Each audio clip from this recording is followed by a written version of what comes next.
Shalom, selamat malam, salam sehat dan tetap semangat Bapak Ibu Saudara-saudara yang kekasih dalam Tuhan Yesus Kristus.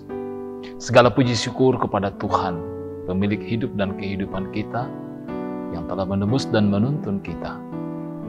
Untuk malam ini kita kembali boleh bersekutu sehati dalam doa, bersama dengan Gereja Toraja Jemaat Warakas, Klasis Pulau Jawa. Mari dengan segala kerendahan hati, kita mencari wajah Tuhan, menuntut, memohon tuntunan dan penyertaan-Nya melalui kebenaran-kebenaran firman-Nya. Mari kita memuji Tuhan.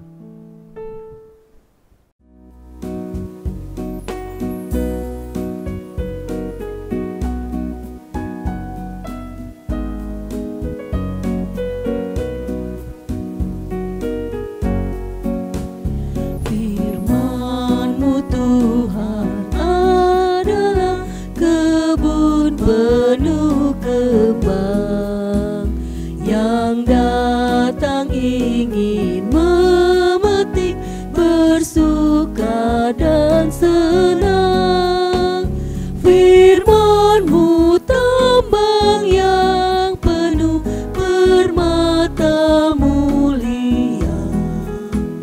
Takkan kecewa siapapun yang mau menggalinya.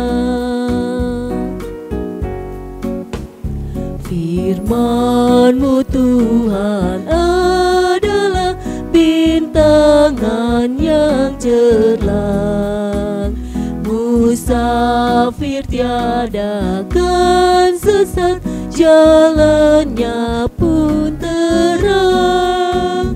Ya Tuhan, buat firman-Mu menjadi tambangku, menjadi taman yang permai dan bintang panduku.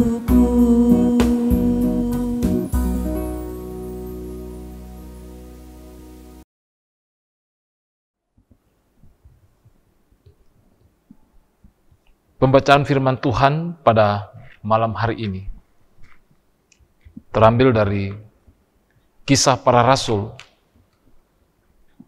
pasal 8 ayat 26 hingga ayatnya yang ke-35. Kisah Para Rasul pasal 8 ayat 26 hingga ayatnya yang ke-35. Mari kita berdoa memohon penyertaan pimpinan Roh Kudus. Kita berdoa. Bagimulah hormat, pujian, dan kemuliaan ya Allah. Kami mengucap syukur untuk malam ini boleh bersekutu kembali dalam sehati dalam doa, bersama dengan seluruh saudara-saudara seiman. Kami akan membaca, kami akan mendengar dan merenungkan firman-Mu. Mohon tuntunan, penyertaan, dan kekuatan, hikmat dan kebijaksanaan daripada-Mu ya Roh Kudus, untuk memahami akan kebenaran-kebenaran firman-Mu ini. Berkati hamba-Mu dalam memberitakannya. Terpujilah Engkau ya Allah ya Tuhan kami. Ampuni kami dari segala salah dan dosa kami. Dalam nama Yesus Kristus, kami berdoa dan mengucap syukur. Haleluya. Amin. Shalom, pembacaan kitab hari ini terambil dari Kisah Para Rasul 8 ayat 26 sampai 35 yang berbunyi demikian. Sida-sida dari tanah Ethiopia. Kemudian berkatalah seorang malaikat Tuhan kepada Filipus, katanya, bangunlah dan berangkatlah ke sebelah selatan menurut jalan yang turun dari Yerusalem ke Gaza. Jalan itu jalan yang sunyi. Lalu berangkatlah Filipus. Adalah seorang Ethiopia, seorang sida-sida, pembesar dan kepala pemudaraan Sri Kandake, ratu negeri Ethiopia yang pergi ke Yerusalem untuk beribadah. Sekarang orang itu sedang dalam perjalanan pulang dan duduk dalam keretanya sambil membaca kitab Nabi Yesaya. Lalu kata Roh kepada Filipus, pergilah ke situ dan dekatilah kereta itu. Filipus segera ke situ dan mendengar sida-sida itu sedang membaca kitab Nabi Yesaya. Kata Filipus, mengertikah Tuhan apa yang Tuhan baca itu? Jawabnya, bagaimanakah aku dapat mengerti kalau tidak ada yang membimbing aku? Lalu ia meminta Filipus naik dan duduk di sampingnya. Nas yang dibacanya itu berbunyi seperti berikut. Seperti seekor domba ia dibawa ke pembantaian, dan seperti anak domba yang keluh di depan orang yang menggunting bulunya. Demikianlah ia tidak membuka mulutnya. Dalam kehinaannya berlangsunglah hukumannya. Siapakah yang akan menceritakan asal-usulnya? Sebab nyawanya diambil dari bumi. Maka kata sida-sida itu kepada Filipus, "Aku bertanya kepadamu, tentang siapakah Nabi berkata demikian? Tentang dirinya sendiri atau tentang orang lain?" Maka mulailah Filipus berbicara, dan bertolak dari nas itu ia memberitakan Injil Yesus kepadanya. Demikian firman Tuhan. Tema renungan kita pada malam hari ini, belajar dari sida-sida Ethiopia. Saudara-saudara yang kekasih dalam Tuhan Yesus Kristus, sida-sida dalam pembacaan kita tadi yang berasal dari Ethiopia adalah pengikut agama Yahudi, walaupun dia bukan orang Yahudi. Umumnya, seperti yang kita ketahui, tugas sebagai sida-sida membuat seseorang harus dikebiri untuk bisa menjalankan tugasnya di istana Ratu Ethiopia.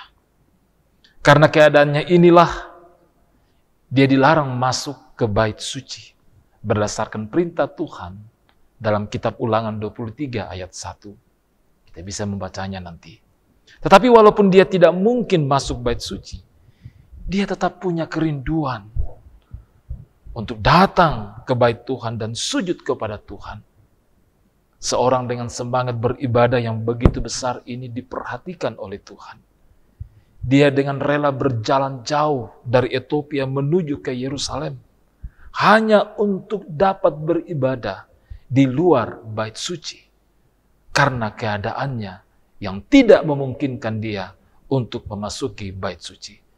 Keadaannya sebagai sida-sida yang telah dikebiri ini membuat orang-orang Yahudi tidak mungkin menerima orang ini. Orang-orang Yahudi tidak terima dia, tetapi Tuhan menerima dia apa adanya.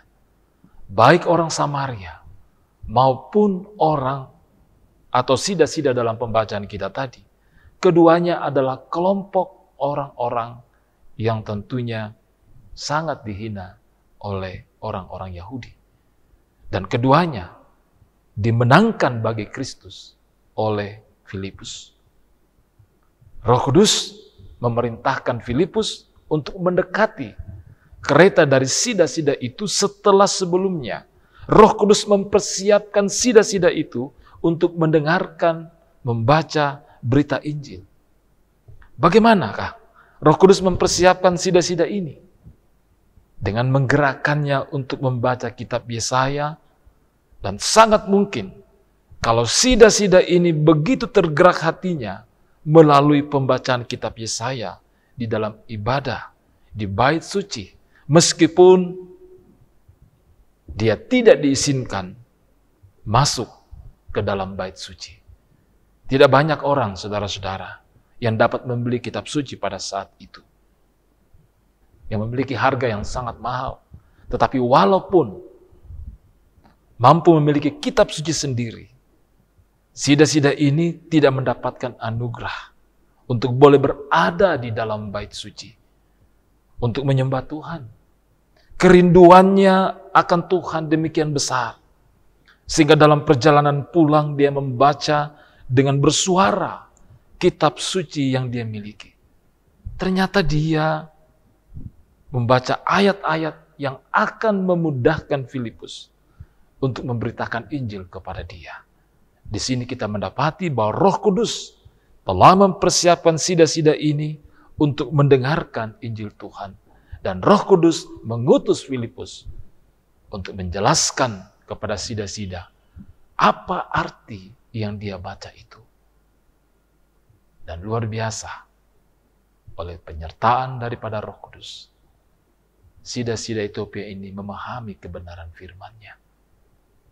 Dan pada akhirnya sida-sida ini meminta agar dia dibaptis. Dengan kata lain, dia mengaku dia menerima Yesus Kristus sebagai Tuhan dan Juru Selamat satu-satunya. Saudara-saudaraku yang kekasih dalam Tuhan, bagian ini mengisahkan pertobatan yang begitu luar biasa dari seseorang. Pertobatan dari seseorang yang di dalam keadaan hina dan tertolak tetap berusaha mencari Tuhan. Haus untuk mendengar firman, haus untuk mengenal Tuhan, dan haus untuk beribadah dan menyembah kepada Tuhan. Betapa jauhnya kita yang seringkali mengabaikan semuanya ini. Kita terkadang begitu kering hatinya di dalam hal-hal rohani. Kita begitu tidak peduli terhadap kebenaran firman Tuhan. Kita juga terkadang menganggap ibadah sebagai rutinitas belaka yang menjemukan yang terpaksa harus kita lalui dalam setiap ibadah-ibadah kita. Sadarkah kita? Beberapa jauhnya kita sudah jatuh. Kisah ini membuat kita sadar dan malu akan keadaan rohani kita yang begitu miskin dan kering. Mari kita bertobat. Mari cari Tuhan dengan haus, dengan penuh dengan kerinduan. Mari beribadah kepada Dia dengan sukacita dan dengan hati yang penuh sorak-sorai. Sida-sida ini begitu mencari Tuhan, dan Tuhan tidak mengabaikan dia. Kiranya kita juga begitu rindu akan Tuhan dan firman-Nya. Tuhan tidak akan membiarkan orang-orang yang mencari Dia dengan tekun. Banyak hal yang tentunya juga menjadi kerinduan kita dalam hidup kita. Saat ini kita mengalami kelemahan-kelemahan. Saat ini kita mungkin sedang berjuang untuk mendapatkan pekerjaan. Saat ini mungkin ada pergumulan-pergumulan lain dalam kehidupan kita. Kerinduan-kerinduan ini hendaknya menyadarkan kita bahwa sumber dan jawaban atas kerinduan itu hanya satu. Tuhan. Mari memohon penyertaan dan pimpinan Roh Kudus agar kita dibimbing dan tuntun agar dalam menyatakan dan menggapai kerinduan itu kita berserah dan memohon kepada Tuhan. Tuhan memberkati kita. Amin firman-Nya.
Ku yakin Tuhan memberkati, ku yakin Tuhan melindungi. Burung di udara Tuhan pelihara karena kasih-Nya. Tuhan selalu menolongku, selalu menjagaku, sehelai di rambutku tak akan terjatuh tanpa seizinmu. Tuhan selalu menolongku, selalu menjagaku. Dia mengenyangkanku dan peliharaku seumur hidup.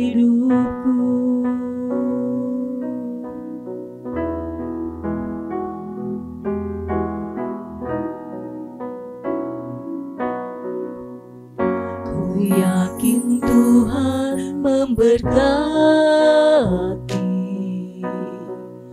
Ku yakin Tuhan melindungi.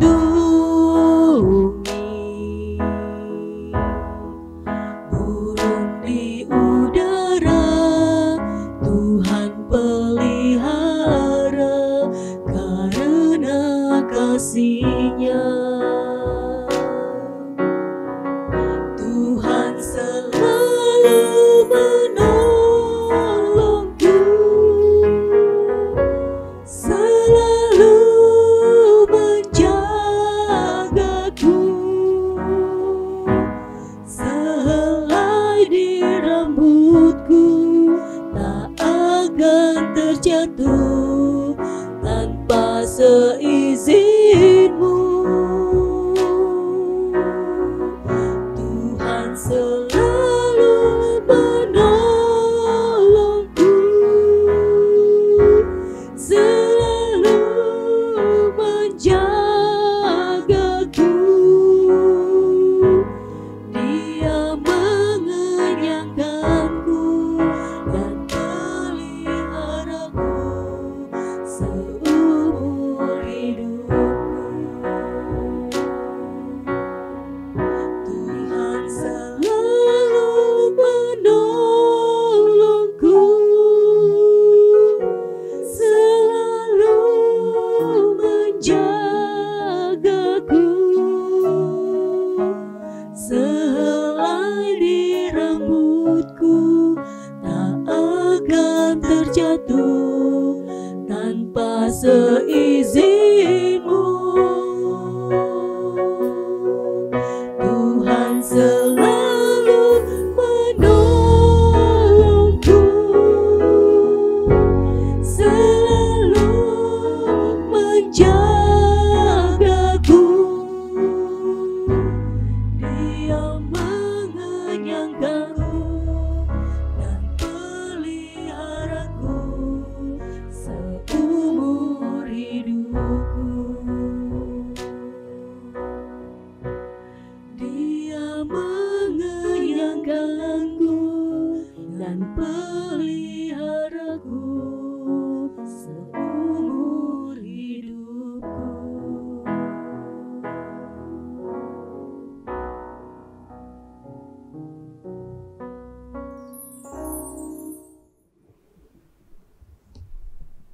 Mari kita menaikkan doa syukur kita.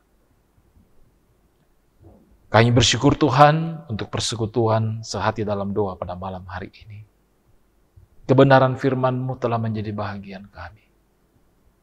Tuntun kami ya Roh Kudus, agar kerinduan akan Engkau ya Tuhan dalam hidup ini adalah kerinduan yang tulus akan hadirat-Mu. Kerinduan untuk dituntun, dikuatkan dan dibimbing oleh Tuhan. Kami boleh belajar dalam banyak hal dari sida-sida Ethiopia ini, yang meskipun dalam keterbatasannya, oleh karena berbagai hal yang menghalangi dia, namun itu tidak menghalangi dia untuk menyatakan kerinduan di hadapan Tuhan, untuk mengenal Tuhan sebagai juru selamat satu-satunya. Sungguh kami terberkati oleh kebenaran firman-Mu. Bapa di sorga, berkati kami semua yang telah berhimpun dalam persekutuan sehati dalam doa pada malam hari ini. Kami dalam kehidupan pribadi kami dalam kehidupan rumah tangga atau keluarga kami masing-masing, dalam berbagai harapan dan kerinduan, dalam berbagai perjuangan, juga di tengah-tengah kelemahan-kelemahan yang kami alami, yang dialami oleh saudara-saudara kami terus memohon pemulihan yang daripada Tuhan. Berkati kami Tuhan, pada malam hari ini dalam waktu istirahat tidur kami, lindungi dan peliharakan kami. Ini doa syukur kami, ini syafaat kami. Kami datang hanya di dalam nama Yesus Kristus, yang itulah Tuhan dan Juru Selamat kami yang hidup, yang sudah mengajar kami berdoa. Bapa kami yang di sorga, dikuduskanlah nama-Mu. Datanglah kerajaan-Mu, jadilah kehendak-Mu di bumi seperti di sorga. Berikanlah kami pada hari ini makanan kami yang secukupnya. Dan ampunilah kami akan kesalahan kami, seperti kami juga mengampuni orang yang bersalah kepada kami. Dan janganlah membawa kami ke dalam pencobaan, tetapi lepaskanlah kami daripada yang jahat. karena Engkaulah yang punya kerajaan dan kuasa dan kemuliaan sampai selama-lamanya. Amin. Segala puji syukur kepada Tuhan untuk persekutuan pada malam hari ini. Firman Tuhan yang telah ditabur tidak akan pernah kembali dengan sia-sia. Tuhan memberkati kita dalam hidup dan kehidupan kita setiap hari. Tetap semangat, salam sehat, shalom, dan bongi melo.